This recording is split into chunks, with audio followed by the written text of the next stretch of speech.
Guys, just before we get started, if you're loving the podcast, can you please go leave us a 5-star review on Spotify, and please make sure that you subscribe on whatever channel that you listen to us on. It helps us out dramatically. You know, I think it's not at one. It's actually two. It's this certainty and this ability to question that. And I think about the founders I've known. You can get by on just one. You can get by on this certainty. You know, and if your environment, the market conditions don't change, or your investors don't, you know, if there's not a significant pivot, that will be enough, because you just go, you've had a great idea at the beginning and you just carry it through. But if there is any change in, you know, business temperature, if there is any change to competitors or market, or you know what, if just chaos happens, you are less likely to be able to weather it if you aren't constantly believing that, I'm probably wrong. You know, the probably wrong thing is another way of expressing it. You know, like the great people I know, they go, I'm innately right, but I'm probably wrong. You know, and I like to think that I'm working towards having those things. You know. Yeah, we'll go then, baby girl, we'll go then. They're about to see us shine, 'cause we'll go then. They can't ever break us down, 'cause we'll go then. They're about to see us glow, 'cause we'll go then. Dan, welcome to the podcast. Thank you. It's one I've been very excited about for a very long time, just because of Adore Beauty being such a prominent company in the digital space that we're in at the moment as an economy, and where the world's going. There's something about having conversations about the future that really excites me, and you guys are obviously playing a big part in that, but also experiencing it. So, and then also discussing your journey. When how I got onto you, and kind of doing my research, and when I go away, I go, who can I have a great conversation with about business? And that's really the kind of core question that I try to answer. And I go away and I read the articles and I do the research, and you've had obviously an amazing journey to date. So we might even just start there. I'd love for you to give people a bit of insight into your journey in business, and a little bit about what you do. Yeah, thanks. People do occasionally now say to me, "Hey, you've had an amazing journey," and it often doesn't feel that way to me. It's been a successive kind of stumble, then perhaps walk, and then maybe run towards what I love and what gets me fired up. And I think that's probably the realization in my life, is that what gets me fired up, what I care about, is the things I'll do the best at. And so, for me, I think son of two GPs in Sydney, had a pretty uneventful life. I think I joined advertising in the 90s. Can you believe it? That's quite terrifying. I remember being in an elevator with a guy called Bryce Courtney, who wrote The Power of One, and he just epitomised advertising. He was really charismatic, quick thinking, big creative ideas, and I wanted to be part of that. I wanted to be part of this, big creative ideas, kind of disruptive instinct even then. My that early career sort of stopped and then started again because I went off to do a psych degree, and I think that's another theme in my life, is this interest around, I love business and I love achieving and competing, but what is the psychology? What is the in my customers' heads, in the people around me, in my family, friends, all that sort of stuff? Why do people do what they do? So I did a psych degree and got as honours in that in Sydney Uni, and then started pretty much in advertising for Dell Computer. I was on the ad agency side because that's where I'd come from, and then Dell poached me, and so I worked for Dell, and that was kind of a formative moment, because I think I went from going, I want to be part of advertising, to I want to be part of this thing that's, well, on the surface it looks like advertising, but it really feels like this function is running the business. Because in Dell at the time, but also in most e-commerce businesses I've been in, marketing has a real driver's seat. It's not as much about the creative, and that's, there's pros and cons to that, which we can talk about, but it's about how does it acquire new customers? How do we acquire new customers? Once we get them, how do we keep them engaged? And when we do something, we can see the results tomorrow. So I've got a short attention span, and so quick results, knowing knowing that I'm having an impact, really attracted to me. It was really attractive to me, and I think the other thing that keeps resonating is this: I like to disrupt things. I like to change things, and that's not because I like the discomfort that disruption brings, because I don't like making people feel uncomfortable, but I like doing things that are different. I like the agitation of that. I like the friction of that. I like seeing change and being a part of moving that needle.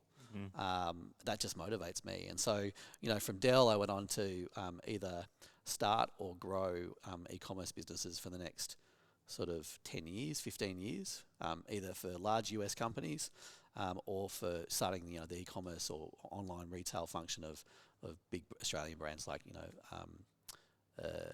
Officeworks, even the beginnings of Myer, General Pants. I had a part in their very, very early e-commerce and online beginnings, and this constant theme of I would be in the e-commerce department, which might be one or two people, and the endless conversations with product merchandising teams, store teams, talking through the benefits, why they should think about online, and why it was the future. And back then, obviously, often I would be having that conversation, but the people, the leaders of those businesses would often be, not so convinced. So I grew up on the diet of changing people's minds, advocating for the topic that people weren't sure about, and I somehow I think fell in love with that, because you're starting from nothing, and so when you see change, hey, I've had a real impact on that. So that's what and through that that course, I met the two founders of Adore. And really liked them, and that doesn't mean they're nice people, but they were great at business and they were really fair, and had strong ethics, and so eventually our paths collided, and I kind of jumped at the chance, because once you've been in business for a while, at the beginning of my career I was really swayed by big brands. I'll join that advertising company and I'll do big ads. I can go to the amazing Christmas party, or I'll be in that big brand, big retailer brand or big Australian brand. And I can tell, when I tell my mum and dad what I do, they'll know, oh, you worked for that brand. I love that brand. So that was really important to me. But the more experiences I've had, and not that many of them were terrible, but the more experiences I've had has really highlighted that you want to work for and with people that share some of your values at least, and that you think are reasonably good people, just as much as you think you yourself is a reasonably good person. I'm not perfect by any standards, but you want to sort of gravitate towards that, because it'll be more productive, because you'll enjoy your days more, and you'll have more trust. That's important. And so the chance to work in Adore was significantly influenced by the fact that I really respected the two people that started it, and from there, then the ride began. I'd love to dive back into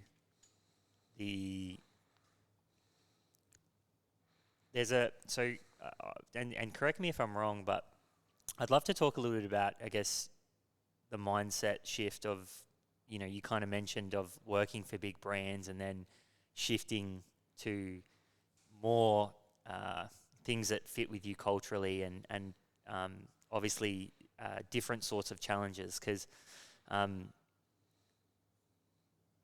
obviously that can play into your age and kind of the different levels that you're at in business. Obviously your experience now, and when you first get in, you're thinking, I want to progress my career, I want to get into a big brand. So who cares about good or bad people? I just want to do well. What would be your advice to someone who is, maybe,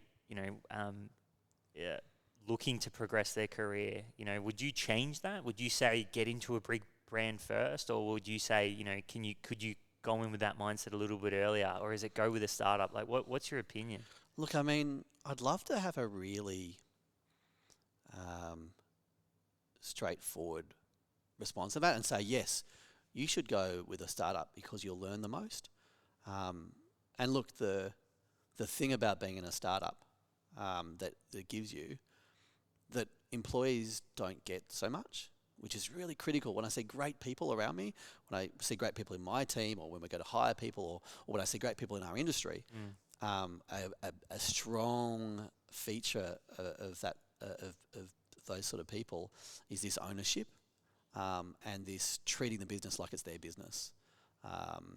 They, it's personal for them.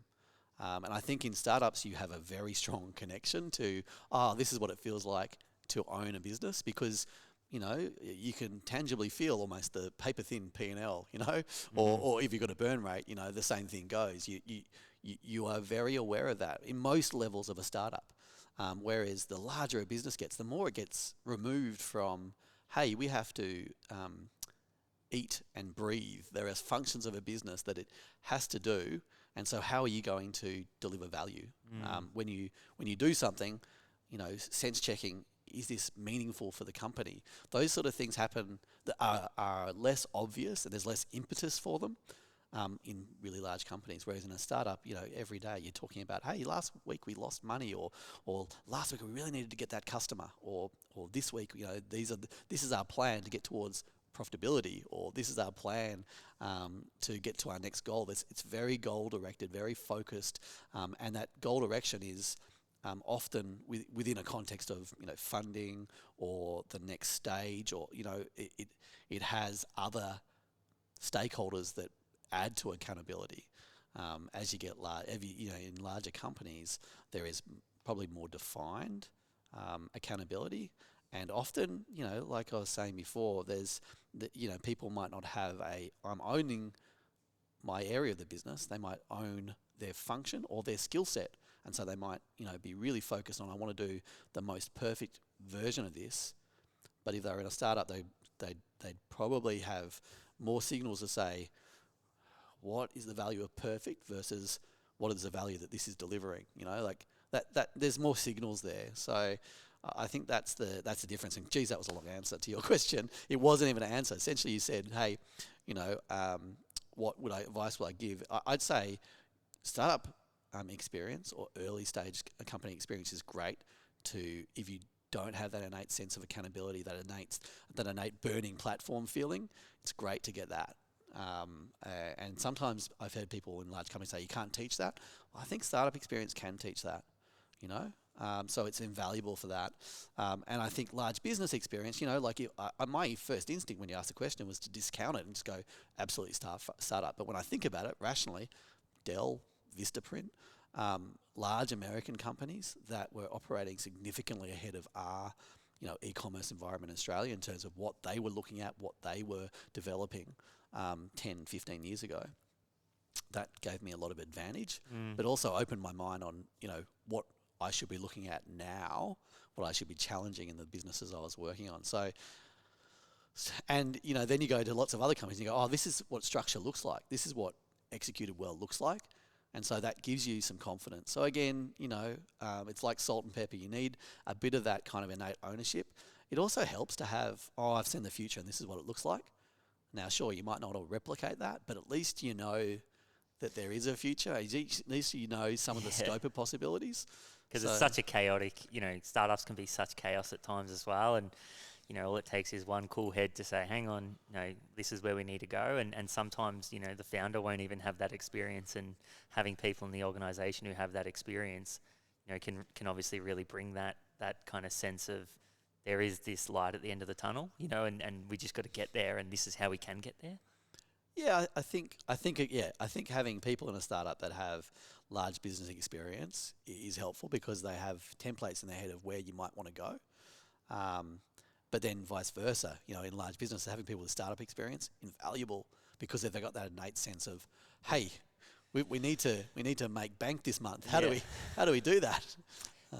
And so there was something that I picked up just then that I found was really interesting, and you said this sense of ownership, and it sounds like both of those parties, right, whether it is a startup or it is like a larger corporation, are still trying to create that sense of ownership, whether it's in a team, in a function, or, and managing director, whatever it is, this sense of ownership, filtering from the top down, or in a startup, it's going to be more, I guess, more people are going to feel that, and it's much easier to get people to feel that. But it sounds like that both of those, parties are really aiming for the same thing. You're obviously a leader, and that's something that you would try to ingrain in your team.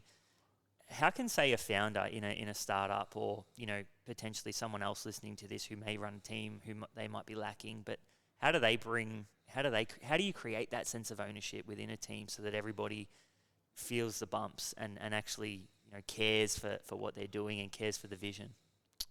Oh, look, there's a few things that come to mind for that one. Look, I think one is there's nuts and bolts of ownership, right? So data and analytics help. You need to, and KPIs, and targets and goals. They're all important to set the stage.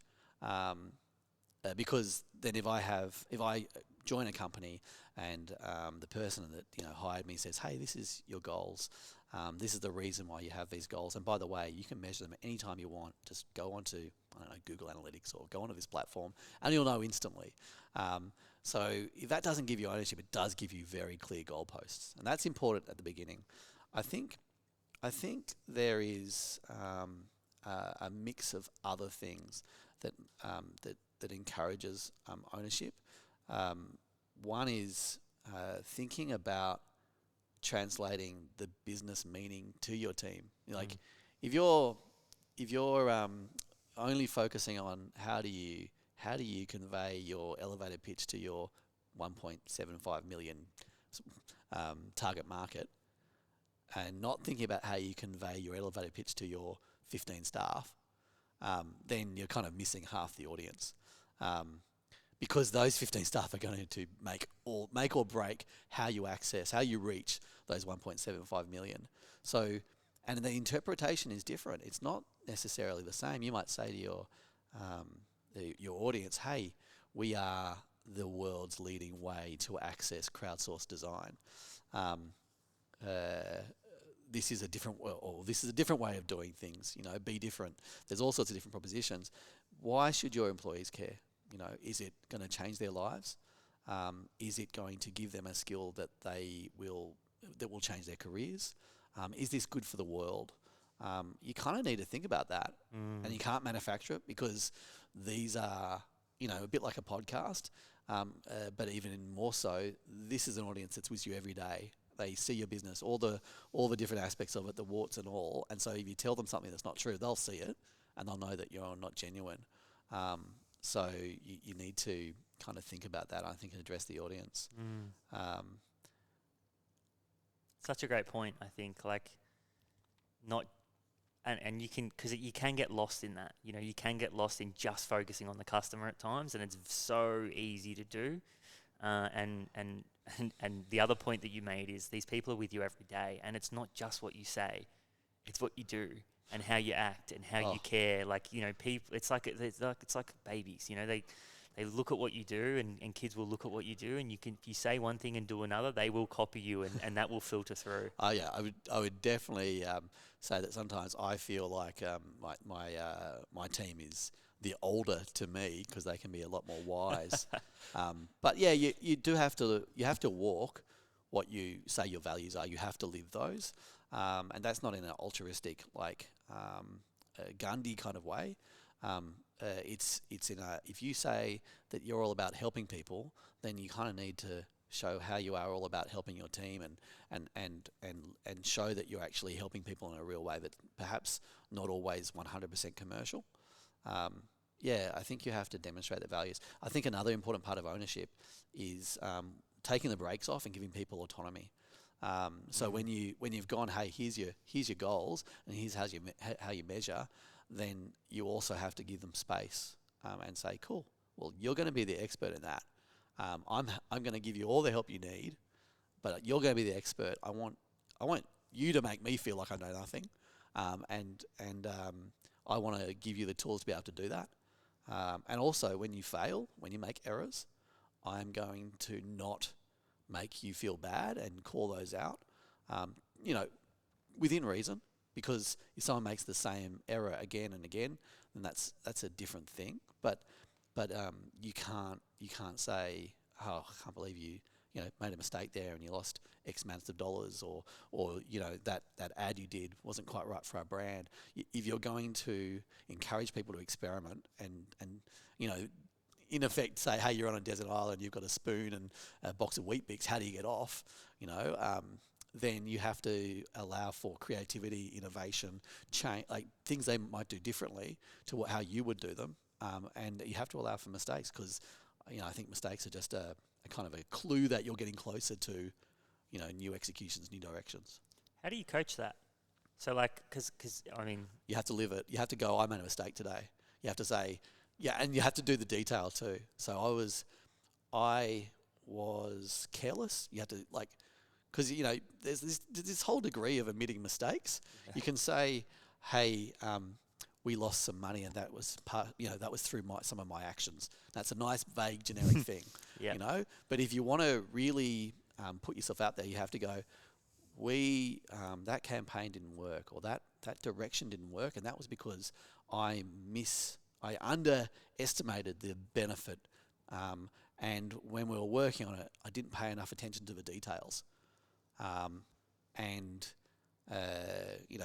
Jonathan's an example of someone who does that better than me. That's probably the honours degree, but you have to kind of show a willingness to be vulnerable as a leader. There's a limit to that, where you're indulging yourself with vulnerability, because it's I think authenticity, vulnerability is a trend in influencers, and there's almost like a ostentatious version of that. But if you are honest and authentic about your mistakes, and you do that often, relatively often with your team, that conveys to them that it's okay to make a mistake, that it's important to be analytical about mistakes. So, Dan is talking about how he made a mistake, why he made a mistake, not just that he made a mistake. And also not calling out his own mistakes over and that's that ostentatious version of it, where it's like, I think it's like an equilibrium of holding everyone to the standards that you hold yourself to, and kind of that, not overdoing it, not only pointing out your own because you're trying to show people that you're vulnerable, yes, but actually just, hey, this is what we're trying to do, and trying to keep everybody at that same standard. Yeah, and I think you have to, and this is my own personal philosophy, you have to apologise where it's due, and fess up, when you take the wrong direction, because I think our instincts as humans is that that sort of stuff shows vulnerability, and that and it shows if you don't have the answers, or the answers you've given are wrong, then you're not as valuable as someone who gives has all the right answers. I just don't think I think we all make mistakes, and so that it's not wrong. It's just that you're not being accurate if you're portraying that, hey, I'm perfect, and people sense that lack of authenticity, and they're less likely to follow you, believe you, or trust that you won't come down them like a ton of bricks when things go wrong. Yeah, I think that's the point. That's the point when I think about it, is it's the trust, and it's not just the trust, but it's the trust that we, think about it in the form of, hey, if nobody is admitting mistakes, then everybody's taking or has the potential to take the company in the direction it does not want to go, because no one's owning up to that. We're not learning from it, and people are more importantly, people are scared to actually to say I made that mistake, or more importantly to if we think about a refractory period, or the continuation that can happen of, hey, that wasn't me, that was someone else, and all of a sudden, it can drag on, and it can take the company in the wrong direction. Well, I think it has multiplying effects. So, I mean, I've been in every business has a version of the weekly sales meeting or the weekly results meeting. And those meetings often characterize the business, because it's where everyone comes together, and people report in, and people ask questions of each other. And at their most functional, in a business where there's trust, people can ask questions, and those questions can be debated in an open, productive way. when a business doesn't have trust, when errors or mistakes are not tolerated, or and people don't have a sense of autonomy, then that is a meeting where everyone's defending their positions, and any questions are viewed as attacks. And that just means that you're not exploring stuff. You are owning your own little island and defending off any questions, and you're not taking in input or feedback. And that is radically different to, for instance, the business I work in right now. That forum is really productive. It's people questioning the directions of each other's functions or each other's initiatives on last week, and adding suggestions.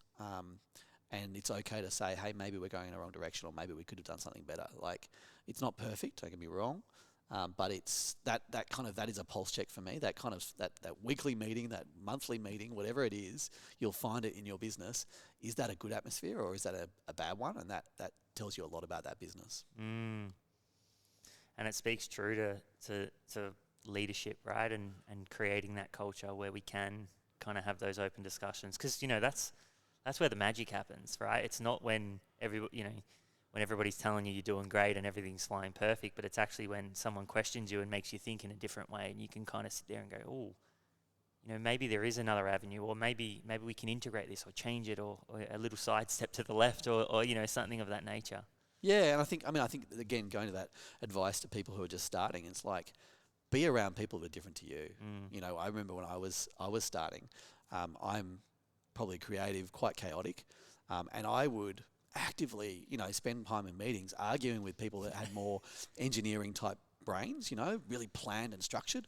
And I would think, oh, you are just wrong. You need to be more like me. How do I free you from this burden? And the simple fact of the matter is that there is, and I don't know how many different types, but there's many different types of humans, many different types of thinking, and the weirdest thing is our natural instinct is to surround ourselves with people like us, because you think just like me. You're kind of like got crazy out there ideas, and have running trains of thought, and we can argue and laugh. You're just like me. Great, I'll get more of you in my team, and we can all talk about the same things, and we might challenge each other, but it's only within a nice, comfortable bubble.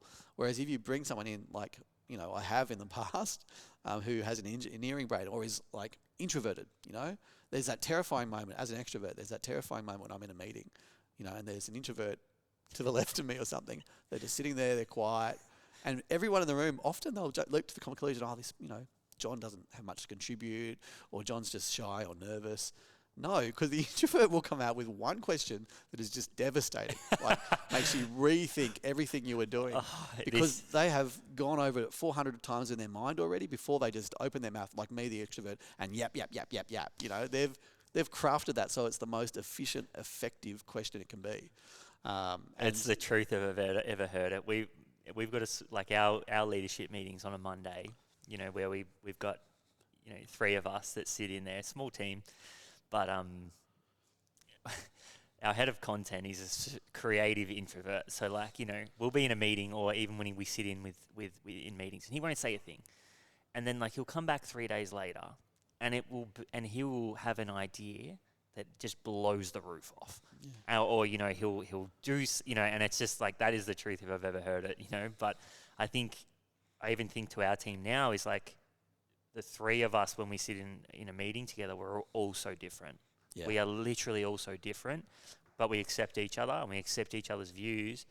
And it is like fire when we sit together and are thinking of things, because we are so different and we come at it with different ways. And sometimes we don't agree. And more often than not, I'm probably the one who gets disagreed with. But I think it's that culture of, hey, we can challenge each other.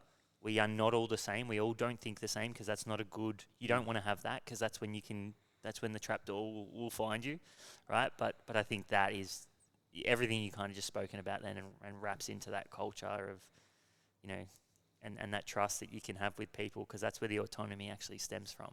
Yeah, I think so. And then it's a force multiplier, right? Like if you have got 3, leadership team people alongside you that are radically different to you, think in different ways, then you're kind of the combined amount of you is that much bigger, covers that much more field of thought and innovation, and can spot risk that much more effectively. But the funny thing is that temptation to go, oh, no, you're not as good at, like, you're not the same as me, so therefore you don't add as much value as me. Just ignore that. Ignore that human instinct to surround ourselves with people the same. And, you know, if you're starting out, find people that are different to you and learn from them. So true. I want to take a bit of a pivot now. And when I was doing my research, I was kind of reading up and, you know, Adore Beauty taking a plunge into content and reading that you created your own podcast. And I was kind of going away and looking at what are the different aspects that, you know, or kind of how are you guys looking at this? Because I was really intrigued when I was reading. But I'd love to hear about that decision and kind of how did that come to fruition, you know, and what made you think about that? And then how are you thinking about marketing in the future, and how does content play its role? Because that's a big question, and we might start with how did you come to that decision, but I'd love to discuss it because we were talking off air, and it's a hard decision to make for some larger companies, and I believe it's going to play a massive role in the future, but I'd love to hear about how you guys came to that decision.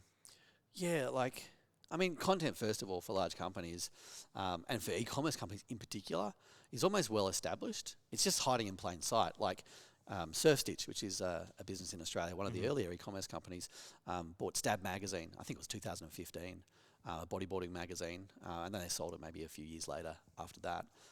But the intent was this idea of merging content and commerce, and that there will be benefits to that. You know, bringing an audience that is within the same group that wants to buy those things, bringing an audience in close proximity, that surely should have benefits.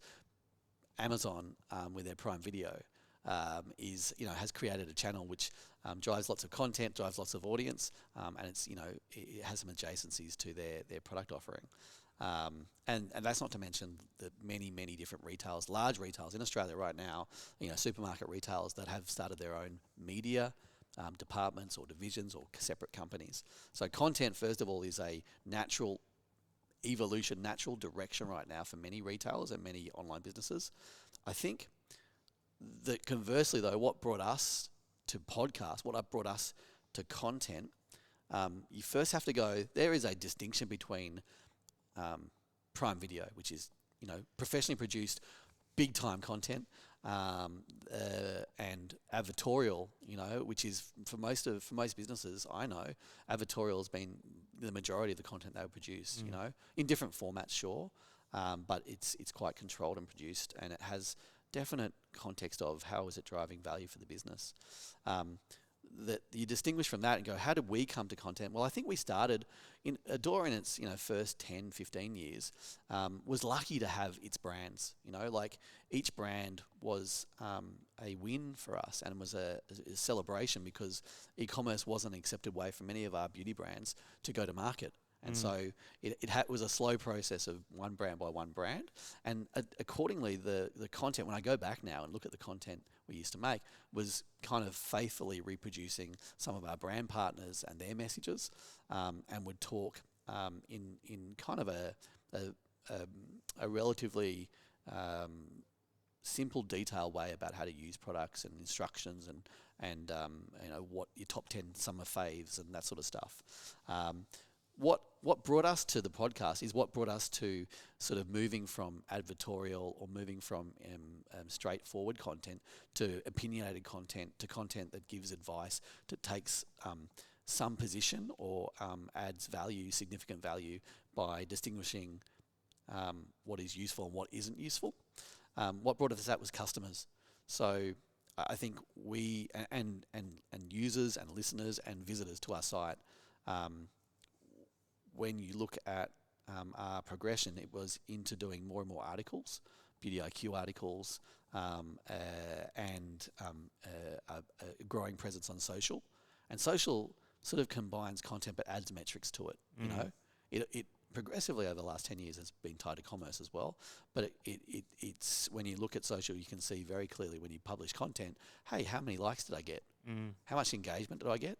And so engagement was a currency of our content from an early stage, and we would watch what got more engagement. And what got more engagement was stuff that was authentic, stuff that educated, or stuff that entertained. And so naturally we started doing more of that. Our content grew to talk about the favourites of the author, not sort of your top 10 summer favourites, but what do I love?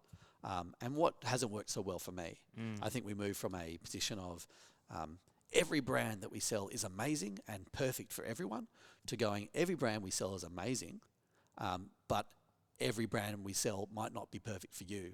And so what your perfect combination of brands is up for your own discovery, but we're not going to tell you that everything we sell is perfect for you. That's kind of an important distinction, right? Because the beginning part is, I think, what you'd get if you sort of approach many retail brands is that everything we sell is great. So you just choose, like everything's great here. There's a leap to going into saying, hey, not all of it's right for you, depending on your skin type or what you're interested in or your price point or whatever. So that was the next step. And then I think we've added what brought us to podcast was an opportunity to connect with our audience for half an hour. So as a marketer, most of my connections with my audience have been measured in seconds. So I think that was one strong point. Another one was that half an hour means that you're discussing things. So it's a conversation, much like this one. And there's some truth in that. There's always truth in conversation because, you talk about the features of things, you share and compare, all that sort of stuff. And I think the last part was personality. So it was a chance for us to show our personality as a brand. That's what we thought at the start. And I think what it sort of evolved into show our personalities. People that feature on our content show their personalities, what they care about. And that sort of also displays some of what the Adore Beauty sort of value is as well, and what we're about. Guys, if you're loving this episode, make sure to take a screenshot, give us a tag, or even take a photo if you're watching it. Give us a tag, help spread the love. It helps us out dramatically. Guys, we're going to get back into the podcast in just a second, but I wanted to talk to you about our major sponsors, BizCover. First of all, they're sponsoring the podcast, so all the amazing things we get to do, like travel, get amazing guests on, and basically the reason we're still running to date is because we are sponsored by them. So a massive shout out. Second of all, they're Australian owned, which they are one of the few insurers that are Australian owned, and that was a big reason why we actually chose them, because we want to support Aussie companies. Now, it is so important that if you're a small business owner, you get your company insured. It doesn't matter whether you are a hair salon, a nail salon, a mobile makeup artist. At the end of the day, the costs associated with not getting insurance and someone making a claim against you could be deadly for your business and it could stunt your growth. Public liability insurance, professional indemnity insurance. So if a treatment goes wrong, if things go missing from a premises or something, whatever it is, you just need to make sure that you get insured, because at the end of the day, it can be very costly if you're not. BizCover, they make it easy. There's no paperwork. You can literally get insured within 10 to 15 minutes. I just think that it's such an amazing company, an Aussie company. Go check them out. The link's in the show notes. Yeah, there's so much there that I want to unpack. I'm going to try to remember all of this. But the first question that I would love to ask you is around the trends that you're seeing. So you were talking about social being the ability for us to, you were kind of talking about where content always existed, but now we've got metrics attached to it. But would love to kind of discuss the trends of the movement from, say, or where we're going now from, say, like this product-orientated content, this kind of, advertorial-based content, to now content for content's sake, in a sense, and capturing that attention. Because, I look at it and think, even just more so just as you were talking just then, kind of started to think of the technological development that we're seeing, in terms of what the internet was 15 years ago, 20 years ago, to what the internet became in, say, 2008 and 2010, and what the internet might look like in 2030. And so is there a way for us to start to think about the trends that we're seeing and then what that means for content and the way we're looking at it? Because I almost think now we're going from, if we think about the internet, it was websites, and it was like, cool, now we can put information on a website. And now it's social, and what that means for the, what is that trend, and then how does that kind of have an effect on content? Where previously it was, we're just looking at it, now we're interacting with it. and how that's changed content over the years. And so, because I feel like you would have seen all of that happen in real time. You know what I mean? Yeah, so I think it's such an interesting reflection on the growth of online, and some of it's e-commerce, but online as a parallel to people, because the first 20 years of online and e-commerce has been, as a website, often we use this term optimize. You need to optimize. You do A/B split tests. You get closer and closer to what the best performance is to convert your customer.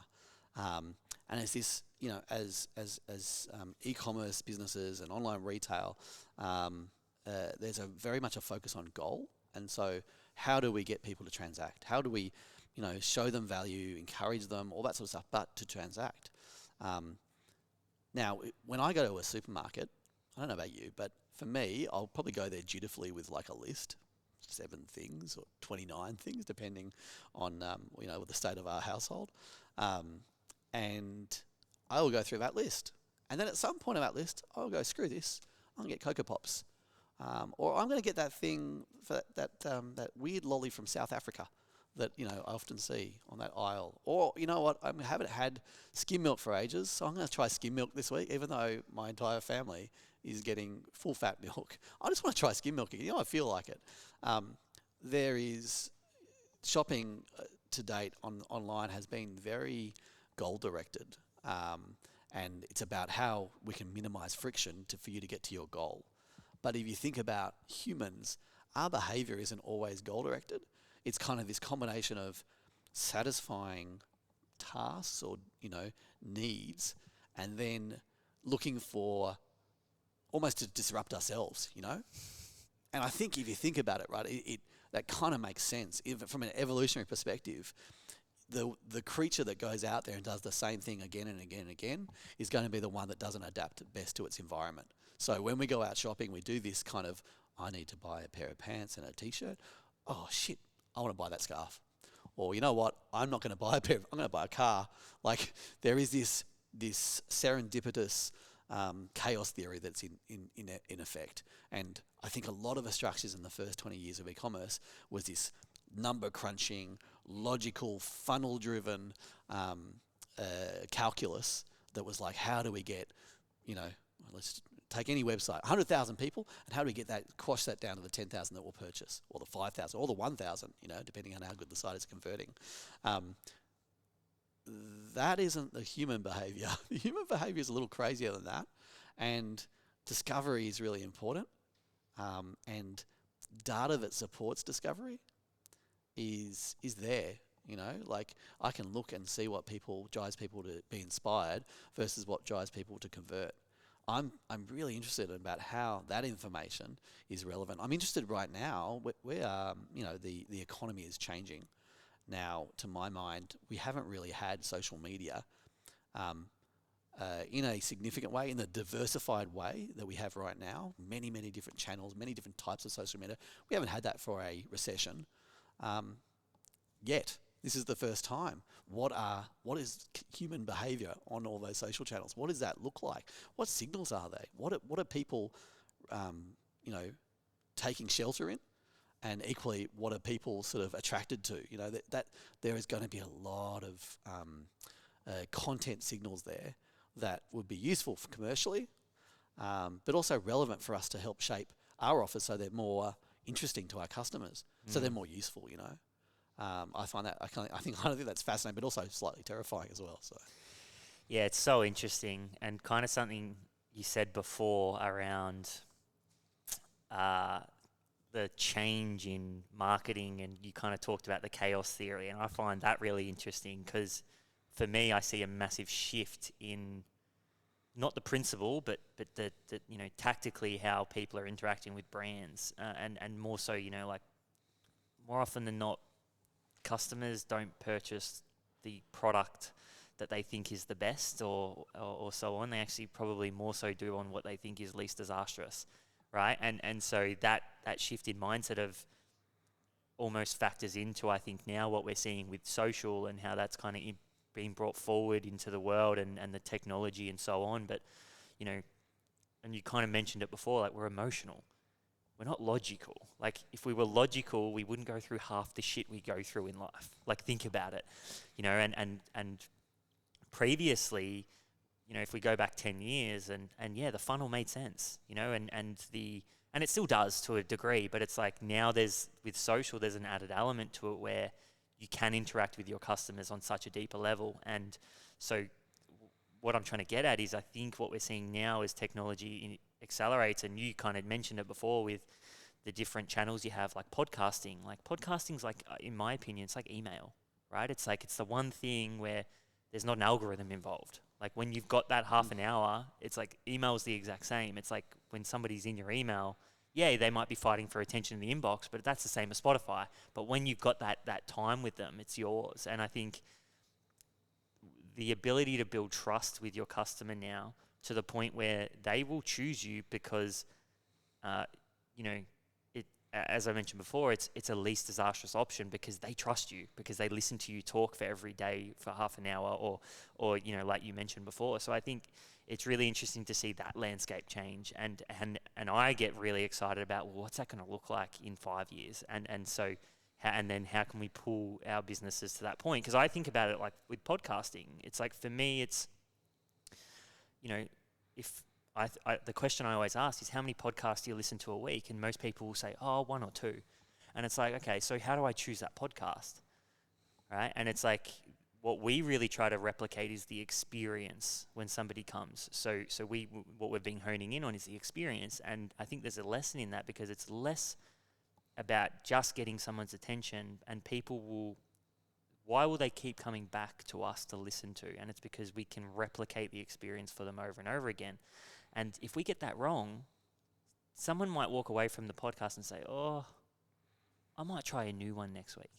And if they try that new one and they love it, and that podcast is more consistent than we are, they're going to keep listening to that. And then all of a sudden they've got the trust. And so I think it's what you're saying, it really makes sense to me in the fact of that chaos, and I really think we're seeing a shift in the way people interact with brands because of social and the different channels that come out and so on. Yeah, I think there's more ways for people to interact with brands. I think that there's more ways for that to be a more natural thing. My instinct is that people treat brands like a person.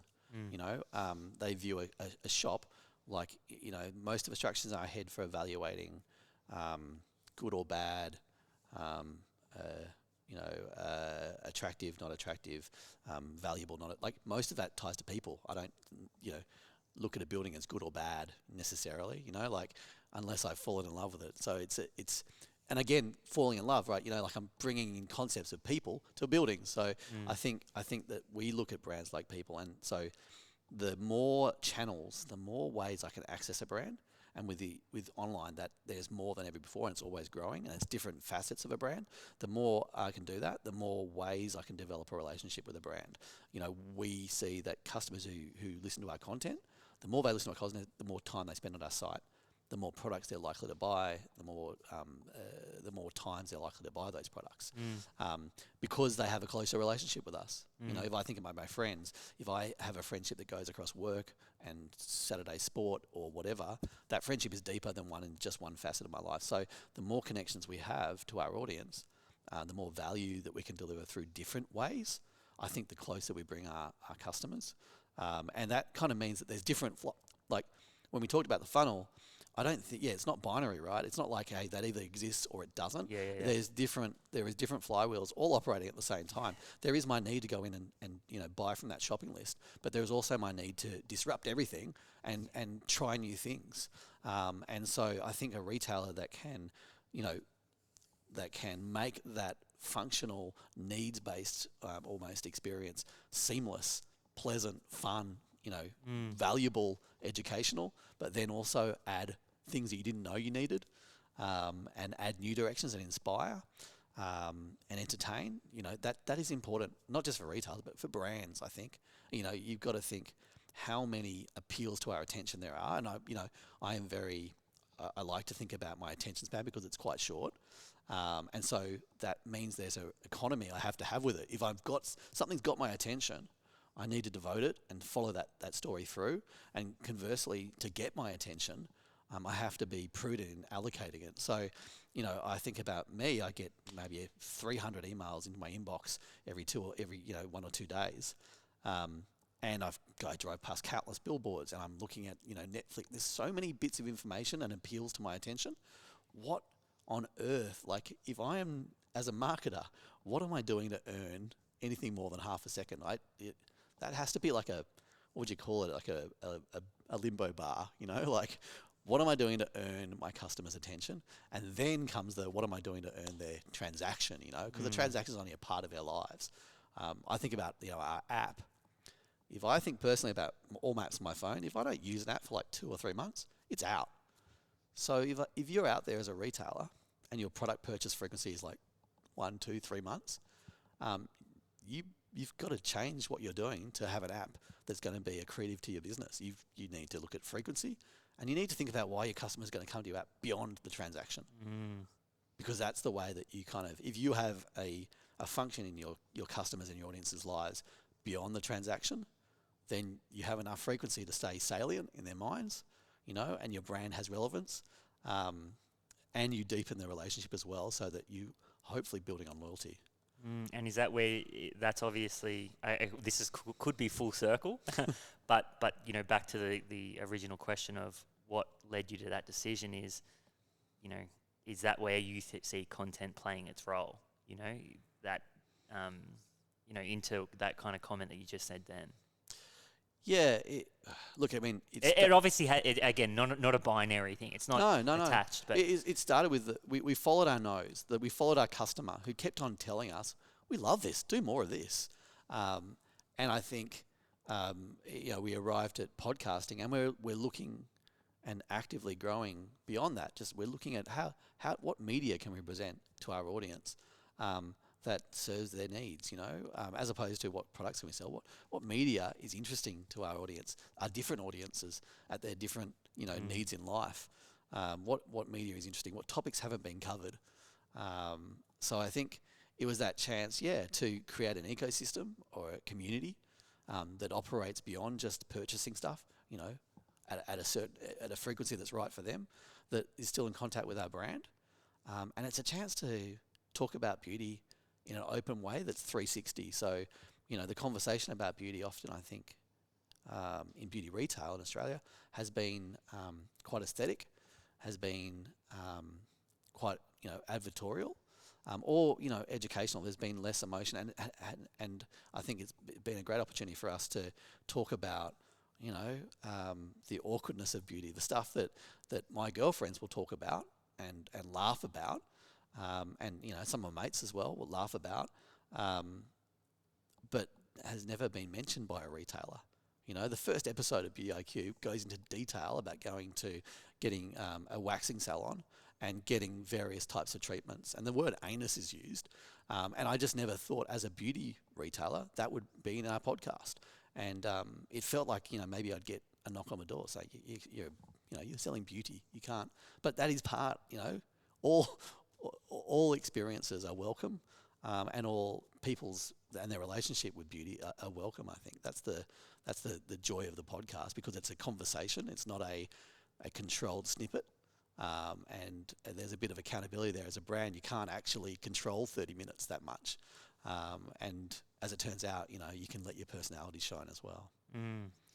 I think it's there's an interesting correlation there with like tone of voice as well, right? And so, if you think about maybe back in advertorial days, tone of voice plays a big role in connecting with the customer and creating that trust. And I almost think about podcasting, in a similar light, where we can have a particular tone of voice and we can get the and we can kind of create that authentic nature and build that trust with it as well.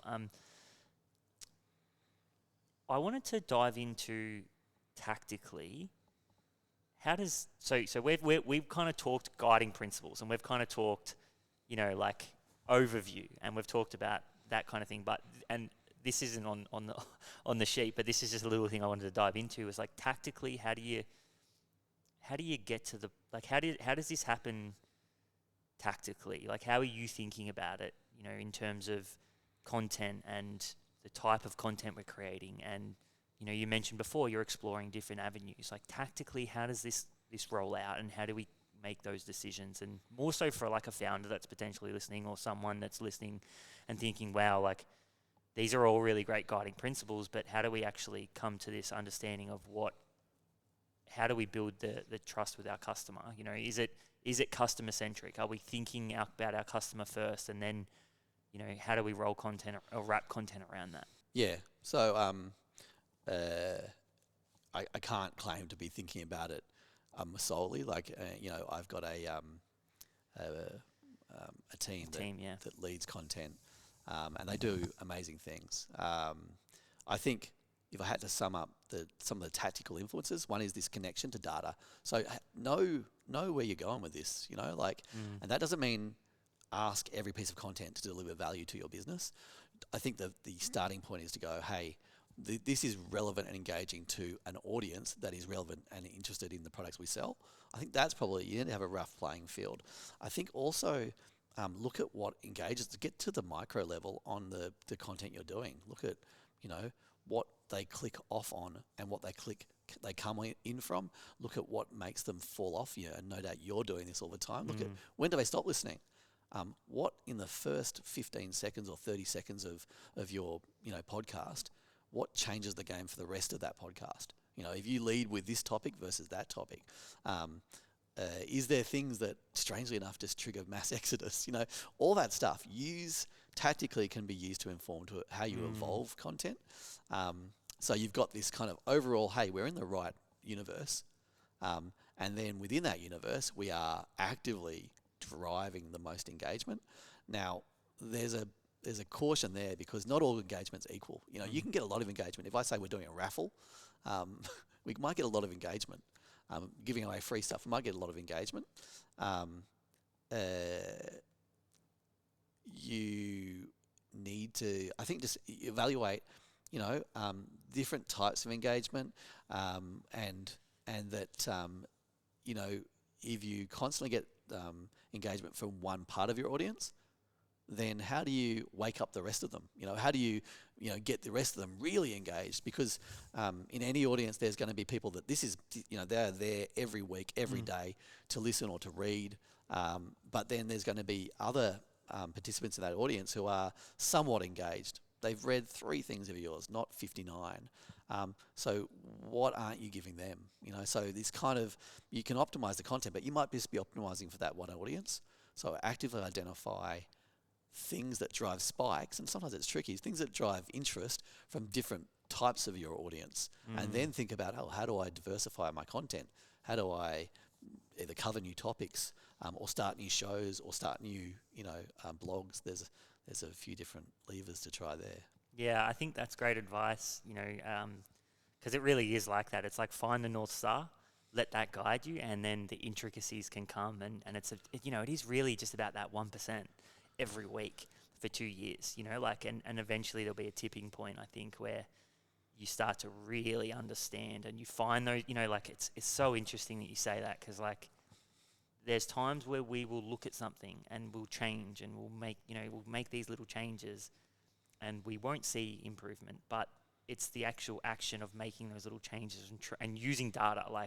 You'd be amazed at what looking at a click-through rate on YouTube for your cover, or how that can guide how you name your episodes, which then has a follow-on effect of, oh, that's a topic someone's interested in. Is it Google trending right now?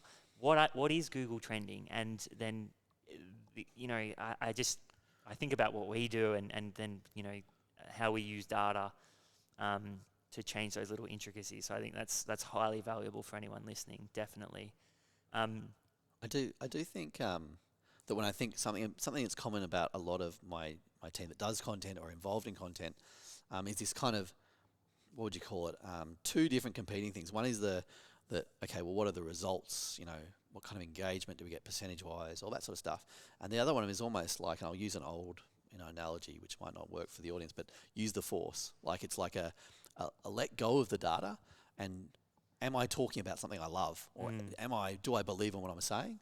And if so, then that's just as good, if not better steer than what's the engagement percentage rate. So I think the two are because you need to be human, right? If you're going to connect with people, you need to be almost imagining like they're sitting in front of you. What are they reacting? Great, I should use that as a guide, not necessarily the percentage rates and stuff like that. Yeah, 100%. And I think that's where the North Star comes in, right? That like guiding light where it's like, because you can easily chase likes, and we did that for a long time. And it's actually once we come back to that North Star, we probably went outside the lines a little bit, and that's probably, hindered us a little bit. And then once we kind of come back to that North Star and go, no, what are we really trying to do here? Let's not say prioritize likes and views and all this kind of stuff over this, because then we can lose the substance and that where we actually really connect. So it definitely makes a lot of sense. Now I want to dive into, what are your philosophies on marketing? I usually ask this question and of founders around business, and we can probably tie the two together, but it's like, I feel like everybody has their own philosophy and they think about it in their own way. I'd love to hear about, what are your philosophies in marketing? So, if you were going to walk into a company, a clean slate, and you had to take over their marketing, what are some of the big questions you're answering? What are some of the things that you think about initially, and what do you use to help guide yourself? Oh, jeez. I think the one of the things that I've kind of learnt or believe in from my experience so far is that communicate with your customer, which is marketing, but the core of it, communicate with your customer and your market. The marketing has the ability to shape business outcomes, to change direction, to salvage, to capitalize. There's a lot of direct connections with commercial gain, market share growth, winning the competition, whatever that is. And so I think I believe as a marketer I should, and like I was talking about earlier, ownership is important. So believing in the business I work for, and owning business outcomes, not just marketing outcomes. So not just, hey, that campaign grew great brand awareness. How am I connecting that back to value for the business, commercial gain over time?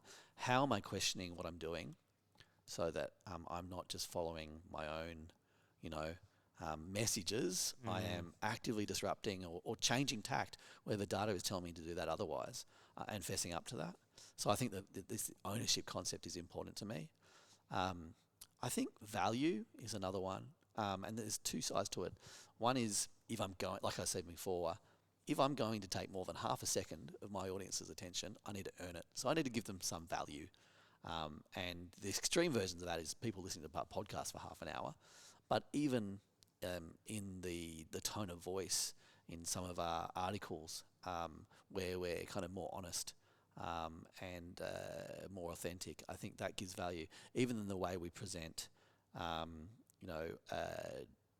different types of beauty customers or different needs, and talk about topics that aren't always spoken about. Even in how we sell sex products, and we do that because they have often traditionally been less openly discussed, and women's pleasure generally less openly discussed in a kind of open, frank, positive way.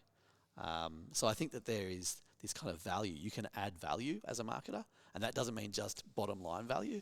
It means that you have to give value to customer, and that you can add value to your team's sense of what are we about here, and your shareholders, your investors, and your customers. Your customers like to know that I want to go shopping with that brand, but I also like their take on things.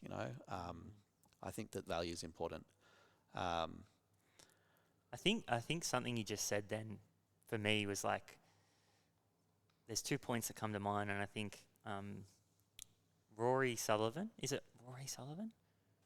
Yeah, Rory Sullivan, he works at Ogilvy, and he kind of said that the beauty about marketing is, or like products and engineers, they kind of have this belief system where they don't believe in magic, but marketers, you can perform magic. And I think it talks to another quote that he has, which is like, you'll never have a great meal in a restaurant that smells like sewerage, and the idea of that you can change you can change the experience.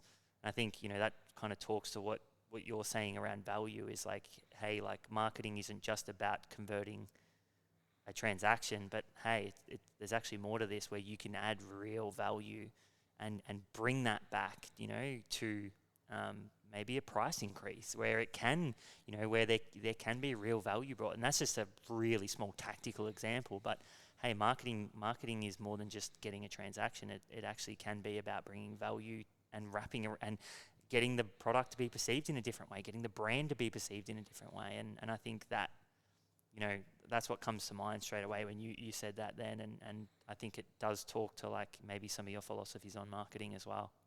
Yeah, I think the thing for me is I came from, Dell, which is direct marketing. My upbringing in commercial, business in commercial setups was totally around driving and delivering value. It was totally around the science and very little around the art. If you asked me 10 years ago, where does brand have a place in marketing? I would have been, I think I would have politely acknowledged it's a very strong place, but I don't know if I would have believed it. I think that unfortunately, the longer my career goes on, my grandma once said to me, look, hey Dan, I'm 93. The greatest irony of this is that just the moment I'm starting to get understanding of maybe the meaning of life, nobody cares about what I'm saying. And I think it's kind of, similar for me. As I've got older, I've got a little bit closer to understanding and seeing the value of brand as the magic, right? And I think the third value is this kind of bravery. In marketing, bravery is important because you have to have an iron grip on data and metrics and results and performance, but you also need to be able to leap off the proverbial cliff with like a feather pair of wings and go, yes, I'm going to reach that other side because I know I can. I know that this brand is right. There needs to be this crazy duality. And the more data we've got, the more we've gone, that explains everything. But actually, your customers, just like we were talking earlier, customers are emotional. And so back in the 90s, it was all 80s and 90s, big brand was really important. I think this value concept, content value, the kind of long form of brand, I think that is kind of where we're sort of where we play a lot more in today. Is that I'm not going to listen. If you say, hey, I'm Coca-Cola, I'm all for, enjoying and the moment and refreshing. I'm not going to believe that unless I taste the Coke, unless I go in and maybe I'll see 7 reviews. No, I won't. But, with Coca-Cola, it's different. But, But there is many different ways for me to prove a brand before, and I want to see proof before I believe what they're saying. And so that's where that space for content and value lives. It's this living proof of a brand. You need to do what you say you will. And that's why, this, bravery I think is important. You need to jump. I love that so much. I think that kind of wraps the conversation of literally everything we've been talking about today into a really kind of simple and easy understanding of maybe what the future of marketing holds, but also the power of it as well. The last little bit of the podcast is called Quickfire. So I do have to preface this. I have to do it every week. Okay. Don't stress too much, but because it's, you can just give any answer. It doesn't have to be short. It doesn't have to be, I've said it a few times and I get like a 6-word answer and it doesn't work, but it's like, don't stress too much. It's basic. Someone said last week, actually, I think it was Stefan, he said, we should just call it slow fire. He's like, because it doesn't matter. But the first question is, one piece of advice for your younger self. I think we talked about this earlier. I think the more measured one would be, work for people and with people that have share some of the values that you have. And I'd also say, don't spend all your time. When you're younger, you're constantly feeling how you're not there yet, and you've got a long way to go, and that all these people that are proverbially above you must know more. And you beat yourself up for the things you don't do well. And so you focus all your time. I remember just going, I need to be better at Microsoft. What's the spreadsheet? Excel. Microsoft Excel. And so I must have got on 3 or 4 courses in the first 5 years, maybe 6 years of my business experience. So mind-numbingly boring. But I was like, I'm not good at this, so I need to keep on doing more courses. I would say bring the things that you aren't good at to an acceptable pass level, and then obsess on the stuff that you're good at to make it brilliant, to make it, gob-stoppingly, show-stoppingly, stand out. Because as humans, we often spend way too much time focusing on our weaknesses. But even if you spend a whole lifetime on that, you're only ever going to be slightly above average. Whereas you take stuff you're already brilliant at, already good at, there's much more scope there.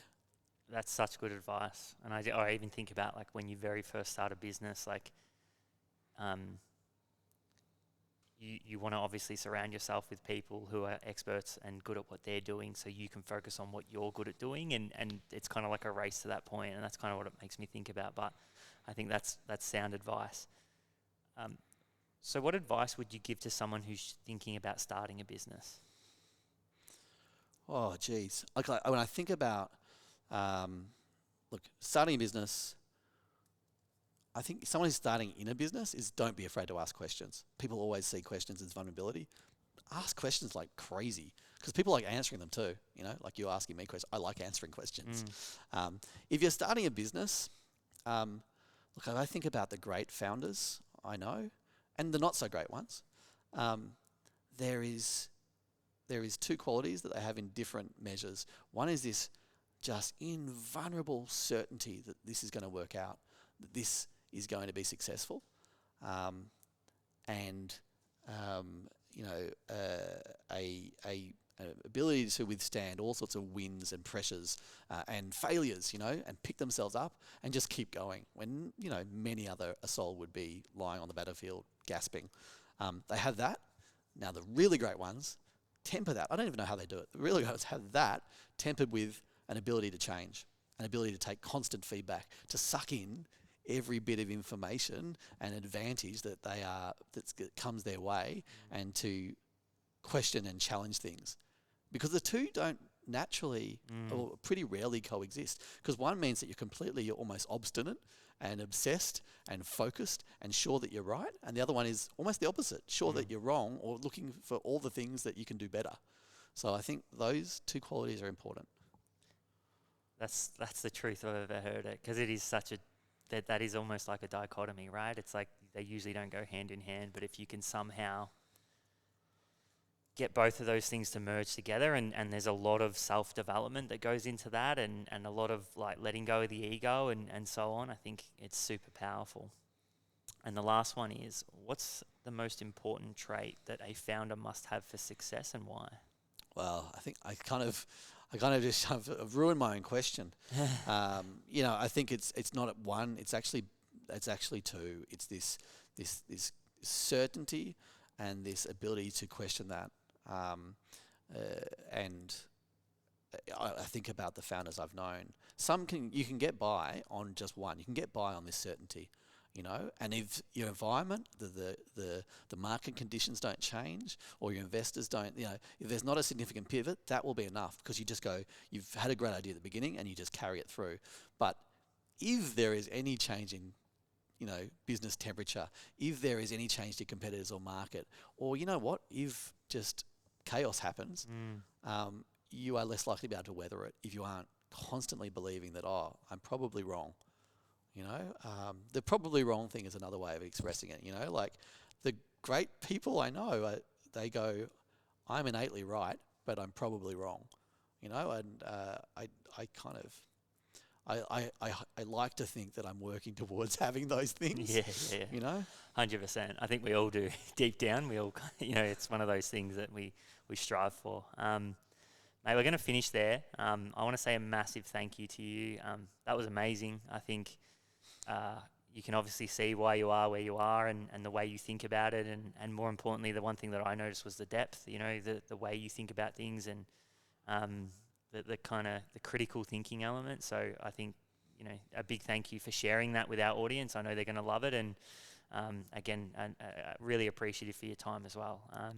I'd love, is there this is an interesting one, but where can people find you if they do want to, keep an eye on what you're doing and so on? Oh yeah, for sure. I mean, I'm on LinkedIn, Dan Ferguson, Adore Beauty. That's probably the easiest way to find me.